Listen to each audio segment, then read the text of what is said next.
Well, good morning. I stand before you today with one unmistakable message about Operation Epic Fury. America is winning, decisively, devastatingly, and without mercy. Under the direct command of President Trump, the War Department unleashed this operation early Saturday morning, just 4 days ago, which means we need to remember two things. First, we are only 4 days into this. Metrics are shifting, dust is settling, and more forces are arriving. It's very early. And as President Trump has said, we will take all the time we need to make sure that we succeed. Second, we are only 4 days into this. And the results have been incredible. Historic, really. Only the United States of America could lead this. Only us. But when you add the Israeli Defense Forces, a devastatingly capable force, the combination is sheer destruction for our radical Islamist Iranian adversaries. They are toast, and they know it. Or at least, soon enough, they will know it. And we have only just begun to hunt, dismantle, demoralize, destroy, and defeat their capabilities, just 4 days in. Starting last night and to be completed in a few days, in under a week, the two most powerful air forces in the world will have complete control of Iranian skies, uncontested airspace. I hope all the folks watching understand what uncontested airspace and complete control means. It means we will fly all day, all night, day and night, finding, fixing, and finishing the missiles and defense industrial base of the Iranian military, finding and fixing their leaders and their military leaders, flying over Tehran, flying over Iran, flying over their capital, flying over the IRGC, Iranian leaders looking up and seeing only U.S. and Israeli air power every minute of every day until we decide it's over. And Iran will be able to do nothing about it. B-2s, B-52s, B-1s, Predator drones, fighters, controlling the skies, picking targets. Death and destruction from the sky all day long. We're playing for keeps. Our warfighters have maximum authorities granted personally by the president and yours truly. Our rules of engagement are bold, precise, and designed to unleash American power, not shackle it. This was never meant to be a fair fight, and it is not a fair fight. We are punching them while they're down, which is exactly how it should be. Thus far, Operation Epic Fury has delivered twice the air power of shock and awe of Iraq in 2003, minus Paul Bremer and the nation building. The campaign has 7 times the intensity of Israel's previous operations against Iran during the 12-day war. 7 times. And as President Trump said, more and larger waves are coming. We are just getting started. We are accelerating, not decelerating. Iran's capabilities are evaporating by the hour, while American strength grows fiercer, smarter, and utterly dominant. More bombers and more fighters are arriving just today. And now, with complete control of the skies, we will be using 500-pound, 1,000-pound, and 2,000-pound GPS and laser-guided precision gravity bombs, of which we have a nearly unlimited stockpile. We used more exquisite standoff munitions at the start, but no longer need to. Our stockpiles of those, as well as Patriots, remains extremely strong. The enemy can no longer shoot the volume of missiles they once did, not even close. And the chairman will lay out some of those percentages. So our air defenses and that of our allies have plenty of runway.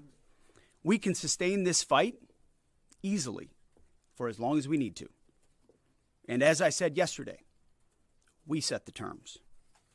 Now, you may not see much of it because the IRGC shut off the internet to the entirety of the country. They blind their people on purpose, just like they kill their own on purpose.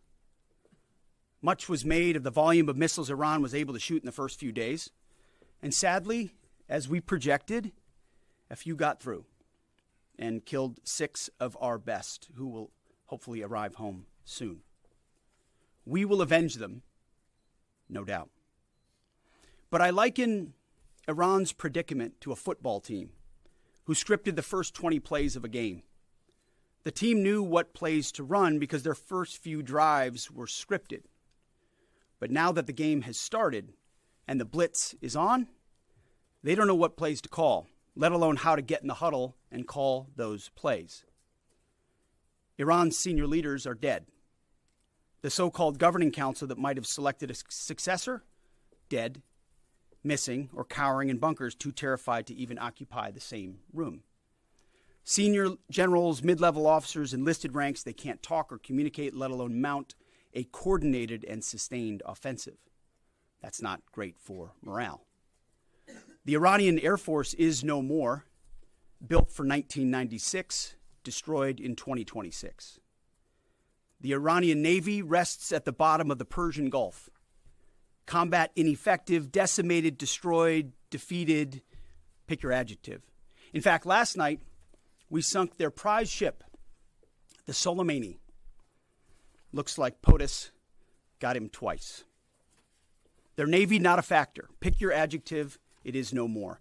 In fact, yesterday, in the Indian Ocean, and we'll play it on the screen there, an American submarine sunk an Iranian warship that thought it was safe in international waters. Instead, it was sunk by a torpedo. Quiet death. The first sinking of an enemy ship by a torpedo since World War II. Like in that war, back when we were still the War Department, we are fighting to win. Also, yesterday, the leader of the unit who attempted to assassinate President Trump has been hunted down and killed. Iran tried to kill President Trump, and President Trump got the last laugh. Now, this is not a mission accomplished situation. This is simply a reality check. The combination of U.S. and Israeli intelligence and combat power will control Iran, and will control it soon. Sure, Iran will still be able to shoot some missiles and still be able to launch one-way attack drones at civilian targets, and their proxies will attempt to attack our embassies, bases, and soft targets. They are terrorists, after all, and they need to target civilians because they can't fight toe-to-toe. But we will find them, and we will kill them. This is what the fake news misses. We've taken control of Iran's airspace and waterways without boots on the ground. We control their fate. But when a few drones get through or tragic things happen, it's front page news. I get it. The press only wants to make the president look bad, but try for once to report the reality. The terms of this war will be set by us at every step. As I said Monday, the mission is laser focused. Obliterate Iran's missiles and drones and facilities that produce them, annihilate its navy and critical security infrastructure, and sever their pathway to nuclear weapons. Iran will never possess a nuclear bomb, not on our watch, not ever. And this is why President Trump's moral clarity on Iran today is so vital. Unlike the past, where vague red lines and endless negotiations let Iran fund terror and inch ever so slightly toward a bomb, this president sees the threat plainly and acts decisively. No more half measures, especially when Iran is at its weakest. No more letting Tehran play for time while our people pay the price. His leadership ensures that we finish what we start and that we protect our warfighters by crushing the enemy before they can strike again. Our offensive operations, refined through months of relentless preparation, are unstoppable. And our defensive efforts are unprecedented. We have from the start put the protection of our troops ahead of everything else. Before we very publicly built up offensive combat power, we quietly ensured that our defensive posture and power was in place. And as we built up offensive combat power, we moved the vast majority of American troops over 90% of Americans that were on our bases, what we say off the X, out of the range of Iranian fire. Our defensive shield is equally formidable, the most sophisticated air and missile defense network ever fielded. Thousands of Iranian missiles and drones have been intercepted and vaporized. Tens of thousands of American and allied lives protected. We have pushed every counter-UAS system possible forward, sparing no expense or capability. And like I said, this does not mean we can stop everything, but we ensured that the maximum possible defense and maximum possible force protection was set up before we went on offense. In closing, as President Trump told German Chancellor Merz yesterday, Iran negotiated in bad faith, stalling, scheming, and preparing to strike. And we acted decisively to defend our people, our interests, and our allies.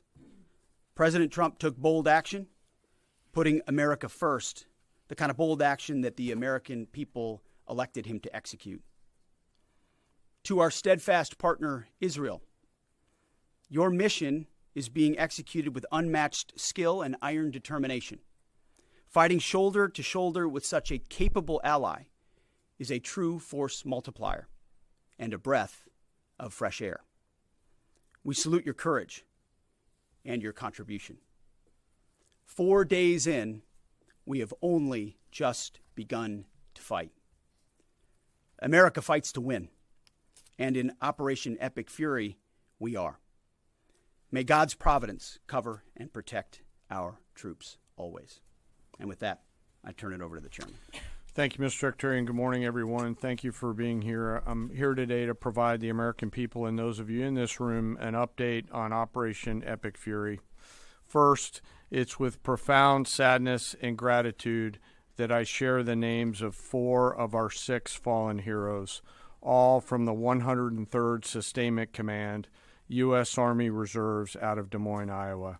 Captain Cody Cork, Sergeant First Class Noah Tegens, Sergeant First Class Nicole Amore, and Sergeant Declan Cody.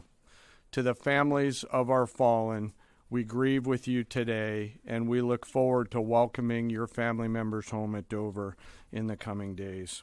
Out of respect for the other families, we'll withhold the release of their names until next of kin notification is complete. And either myself or Admiral Cooper will release those names as soon as we can ensure that all of those families have been properly notified. To our Gold Star families, to our wounded warriors and their loved ones, we will never forget your sacrifice. Our nation stands with you, and we are eternally grateful for your courage, your resiliency, your devotion to this mission and to our nation. As the Secretary said, we're 4 days in, 103 hours into this campaign. The operation was again launched with clear military objectives designed to dismantle Iran's ability to project power outside of its borders, both today and in the future. First, we are targeting and eliminating Iran's ballistic missile systems to prevent them from threatening the U.S. Forces, partners, and interests in the region. Second, we are destroying the Iranian Navy, degrading its capacity, capability, and ability to conduct operations, not just in the Central Command AOR, but as the Secretary showed in the video, around the world. Third, we're ensuring Iran cannot rapidly rebuild or reconstitute its combat capability or combat power, and those phases will begin as the campaign continues. As of this morning, U.S. Central Command is making steady progress. Iran's theater ballistic missile shots fired are down 86% from the first day of fighting, with a 23% decrease just in the last 24 hours. And their one-way attack drone shots are down 73% from the opening days. This progress has allowed CENTCOM to establish localized air superiority across the southern flank of the Iranian coast and penetrate their defenses with overwhelming precision and firepower. We will now begin to expand inland, striking progressively deeper into Iranian territory and creating additional freedom of maneuver for U.S. forces. Let me explain a little bit about how we're thinking about staying ahead of the enemy. First, over the past several weeks, Admiral Cooper and the CENTCOM team have refined their operational approach to the region. Their planners identified key centers of gravity that would allow Iran to project power outside of its borders. They thought about how to isolate critical vulnerabilities and determined where, with precision, the greatest strategic effect could be achieved. As a result of this, CENTCOM is now shifting in day 4 already from large deliberate strike packages using standoff munitions at range outside an enemy's ability to shoot at us, now into stand-in precision strikes overhead Iran. As the Secretary said, this is a point of munitions transition from standoff munitions to stand-in munitions like Joint Direct Attack munitions, which are GPS-aided free-fall weapons, and other things like Hellfires, etc. This will allow the joint force to deliver significantly increased precision effects on the target. The throttle is coming up, as the Secretary said, as opposed to ramping down. This will allow us to maintain consistent pressure on the adversary over the coming days, disrupt their launch timelines, and impose cost every day around the clock. I know there have been a lot of questions about munitions. We have sufficient precision munitions for the task at hand, both on the offense and defense. But I want to tell you, teammates, as a matter of practice, I don't want to be talking about quantities. And I know there's been a great debate about that, and I appreciate the interest, but just know that we consider that an operational security matter. Let me flip to the map here. Hopefully I don't kill anybody with a laser pointer. As I mentioned earlier, and for you with the camera right there, my friend, I hope I don't ricochet off and hurt you. Over the initial days, the U.S. Joint Forces continued to attack and attrit ballistic missile capabilities as well as integrated air defense capabilities along the southern axis. Along the northern axis, Israel and the Israeli Air Force has predominantly been working integrated air defense targets along the northern flank, as well as medium-range ballistic missile capability as well. From the sea, the USS Ford has continued to project combat power here, as well as the bomber pulses that we talked about in the opening days of this briefing. Along the southern axis, the USS Abraham Lincoln Strike Group has continued to provide pressure from the sea along the southeastern side of the coast and has been attriting naval capability all along the strait and up into the Arabian Gulf at a size and scale sufficiently to address the targets required. To date, we've hit over 2,000 targets, as Admiral Cooper said in his video last night.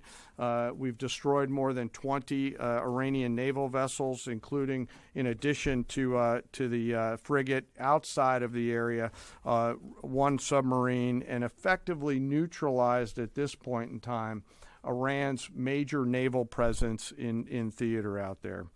As the Secretary showed the video, for the first time since 1945, a United States Navy fast attack submarine has sunk an enemy combatant ship using a single Mark 48 torpedo to achieve immediate effect, sending the warship to the bottom of the sea. I want to remind everybody that this is an incredible demonstration of America's global reach. To hunt, find, and kill an out-of-area deployer is something that only the United States can do at this type of scale. Over the next 24 to 48 hours, CENTCOM will continue to strike infrastructure and naval capability, and will continue to assess our progress against the military objectives. It does take time for us to collect that information and to assess en route. Much of our intelligence, surveillance, and reconnaissance capability is currently hunting and killing ballistic missile launchers and one-way attack capability. We're precise in that assessment, and we call balls and strikes in that assessment. We take that matter seriously. Iran, on the other hand, has been indiscriminate and more imprecise in their attacks. They fired more than 500 ballistic missiles and more than 2,000 drones, striking innocent civilian targets throughout the region. Our partners are answering the call to defend themselves right alongside us. Jordan, Bahrain, Saudi Arabia, the UAE, Qatar, and Kuwait are all defending their people with their own combat capability, with precision and restraint. Jordanian air defense crews recently intercepted a cluster of Iranian one-way attack drones headed to Amman. Bahrain's air defense forces shot down an inbound drone approaching Manama's maritime infrastructure, protecting both their population and critical shipping lanes. Saudi Patriot batteries stopped a salvo of ballistic missiles aimed at energy facilities near Dhahran. The UAE neutralized multiple drones targeting Abu Dhabi's industrial zone, demonstrating speed and precision. And Qatari fighters for the first time have shot down 2 Iranian bombers that were en route to their location. Together, these nations are helping to defend themselves and project power as required against the enemy. We're 100 hours in. It's still very early, as the Secretary said, but the balance is shifting. We've always got to remember that these operations are complex, dangerous, and far from over. Our soldiers, sailors, airmen, Marines, Guardians, and Coast Guardsmen remain in harm's way, and we must be clear-eyed that the risk is still high. This is combat. Let us never forget this. As we continue, I ask that we hold all of our deployed teammates in our thoughts, those standing the watch, flying the sorties, sustaining the fight, and carrying our nation's burden. And I'll stop where I started, and that's remembering our 6 fallen who will return home as soon as possible. I remain humbled, grateful, inspired by every day the valor and professionalism of our joint force. They are quiet professionals through and through, out there doing America's work through the day and through the darkness. And with that, I'll take your questions along with the Secretary. Go ahead. What do you assess the enemy's control and command status is right now? And can you broadly describe our decisive point in this operation? Well, I won't describe the decisive point in the operation because that would tell the bad guys what it was. That's a good question, though. I appreciate the question. There are C2 structures in a bad way. Admiral Cooper's been continuing to pressure C2 at the IRGC C2 and other military elements, and will continue to do so. Thank you for the question. Thank you, Secretary Hegseth. Mary Margaret with the Daily Wire. Couple questions for you and then one for General Caine. Can you tell us more about how we took out the leader who was the leader of the group that was trying to assassinate President Trump? And then Turkey's defense ministry says NATO air defense systems intercepted an Iranian ballistic missile headed towards Turkish airspace. Could this trigger NATO's Article 5, and was it the U.S. who shot it down? On the first question, we've known for a long time that Iran had intentions on trying to kill President Trump and or other U.S. officials. And while that was not the focus of the effort by any stretch of the imagination, in fact, never raised by the president or anybody else, I ensured and others ensured that those who were responsible for that were eventually part of the target list. It wasn't the beginning of the effort. We were focused on missiles and launchers, and that's the focus. But ultimately, if we had the opportunity to get at those who are trying to get at Americans specifically, we would. And so we eventually had the opportunity to do that from the air. And then on the matter with Turkey, I'll have to get back to you on exactly what the intercept looked like at that. We're aware of that particular engagement, although no sense that it would trigger anything like Article 5. No. Tie right there. You got a tie on. Yeah. Thank you. Come back with the BBC. Can you give us an update on what the administration knows, what you know now about the reported strike on a girls' school in southern Iran on Saturday? All I can say is that we're investigating that. We, of course, never target civilian targets, but we're taking a look and investigating that. Red tie in front. Just on the basis that with the information you would have, your reconnaissance abilities, ability to gather information, I mean, it's several days on now. So is there any clarity on whose munition this was? We're investigating it. Thank you. Secretary, so there are reports that the administration is considering arming Iranian Kurdish groups. So could you please clarify that whether any such plan has been authorized and whether Congress or regional partners has been notified and consulted? All I would say is none of our objectives are premised on the support or the arming of any particular force. So what other entities may be doing, we're aware of, but our objectives aren't centered on that. Green, right there. Yeah, thank you, Mr. Secretary. Mike Lynn, Washington Times.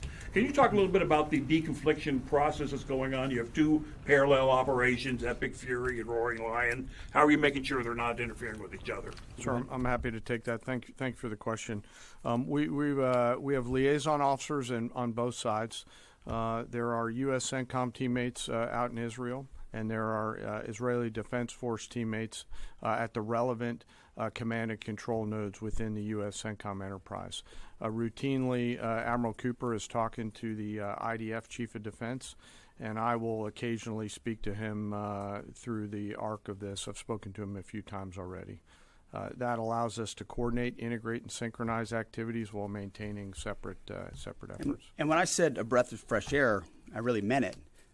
Usually it's us with some ancillary benefits from allies who are maybe willing but not as capable. When you have both the will and the capability of an ally that can really bring things to bear, we take certain targets, they take certain targets, and when you coordinate it, it has incredible effects. Right here. Secretary Hegseth, with respect to House Minority Leader Hakeem Jeffries' statement that the Iran mission will end in failure, what kind of message does that send to our enemies, and what does it do to the motivation of our troops? Well, I've been through that movie before with the Democrats rooting against the country. Our generation saw that in our battlefields. I think it's pretty unprecedented and unfortunate that it would occur 4 days in to an operation where, as the chairman laid out, America's best are operating in an incredibly challenging environment where they're having incredible success, but they're meeting a determined adversary. And he's been privy to briefs that we've provided. He knows how effective this has been. He's being disingenuous, which we're used to. Right here. Thank you for taking my question. Heather Mullins, Lindell TV. One of the questions I have is just really regarding the intelligence that indicated that this was something the U.S. had to get involved with at the time that you guys did. We had Operation Midnight Hammer back in June. We obliterated their nuclear facilities. What was the intelligence that suggested that somehow they became a threat once again that required us to get involved with Operation Epic Fury? I appreciate the question. The evidence in front of us since the 12-day war was that Iran had no intention of actually negotiating a nuclear deal that truly meant they did not have a pathway to the nuclear bomb. And they had a moment.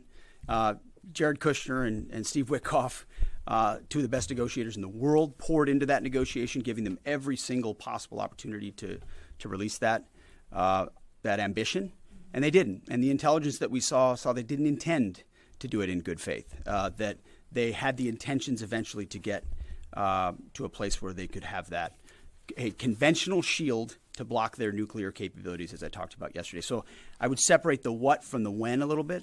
The what is they've been killing Americans for 47 years. They have thousands of missiles pointed at us. They have ongoing nuclear ambitions, and they're at the weakest they've ever been. So the when became, in a particular, hey, what makes the most sense to do this to ensure that the narrow objectives we have of ensuring they never have a nuclear weapon have a maximum effect?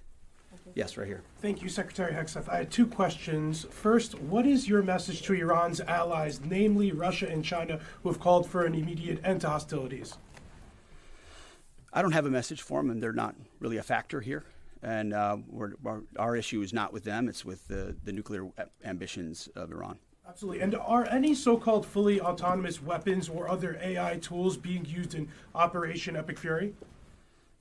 We've got a lot of autonomous systems, or systems that drones and others incorporated with smart AI aspects to them, but a lot of which I can't talk about here. Yeah. Yellow, right there. Yes, ma'am. Thank you very much, Mr. Secretary. As you know, China is accusing the United States of invading in Iran, a sovereign nation, and North Korea, which cooperates with Iran on nuclear development, has declared its commitment to protecting Iran. What is the United States' strategic response to this? And I have a second one.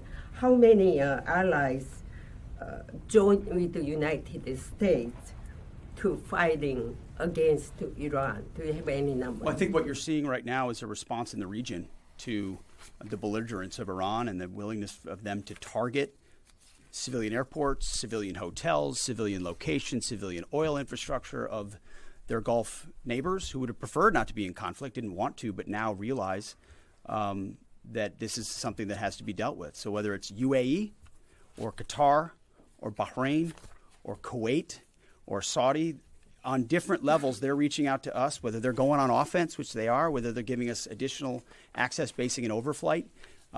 We're working very closely and collaborating with them. Also on air defenses. The air defense capabilities of those countries are significant, and when combined with ours and we coordinate, it brings simplicity to the shot doctrine, so we make sure we're using less munitions but being more effective with what we shoot at. And as it pertains to other countries, I'll sort of give the same question. They don't really bear on the case of Iran. We're going to deal with Iran's nuclear ambitions, and that'll send plenty of signals in the process. Right there. Purple. Thank you so much. Out of the region. Thank you so much, Mr. Secretary. I have two questions. One question for you and the other question for Mr. Chairman. You ruled out that you are not engaging with the Kurdish forces, Iranian Kurdish forces, to incursion from the Kurdistan region to Iran. But now, and today, Iranian said that under threatening the Kurdistan region, they said clearly if there is any incursion from the Kurdistan region, they will attack all the Kurdistan region and go war with the Kurdistan region. What's your comment on that? And a question for Mr. Chairman. Given comments that the U.S. forces might be deployed if necessary, under what specific conditions would you determine that deploying U.S. boots on the ground is necessary, and how would such a decision support and advance your stated strategic goals? Well, I'm not going to comment on U.S. boots on the ground. I think that's a question for policymakers, and I don't make policy, I execute policy. I will say on the question in the back corner about helping Americans get out, first, it's a great opportunity to encourage everybody in the region to go to the State Department and register. Secretary Rubio's been trying to get that word out, and I'd ask you to help us with that, to have folks register. We've also opened up space available seats as C-17s and other airplanes come in to try to help folks get out. But that's really a State Department matter, but to answer your question, that's what we've been doing. Absolutely. Last question right here. Secretary Hegseth, thank you. Reagan Reese with the Daily Caller. You touched on this in your opening remarks, but I'm hoping you could expand on it a bit. It's been reported that Iran might be trying to outlast our ability to intercept their missiles. It sounds like you guys are saying they don't have the ability to do so. Is that the case? Can they outlast us in their ability to do that? Iran cannot outlast us. We're going to ensure through violence of action and our offensive capabilities and our defensive capabilities, as I said, that we set the tone and the tempo of this fight. That's why stories and speculation about different things that try to make it look like we're limited in what we can do. The only limits we have in this is President Trump's desire to achieve specific effects on behalf of the American people. And that's why we don't talk about, you can say 4 weeks, but it could be 6, it could be 8, it could be 3. Ultimately, we set the pace and the tempo. The enemy is off balance, and we're going to keep them off balance. And we know their ability to shoot versus our ability to defend. That difference gets wider and wider every day. Our defense gets better. Their offense capabilities diminish. As we are going into ammunitions that we, as we said, have tens of thousands of and can drop unlimited supplies on with even more effects than the standoff emissions we have now, which is why when we say the throttle's going up, the throttle's going up, and it's going to stay on high. Thank you all very much. Appreciate it.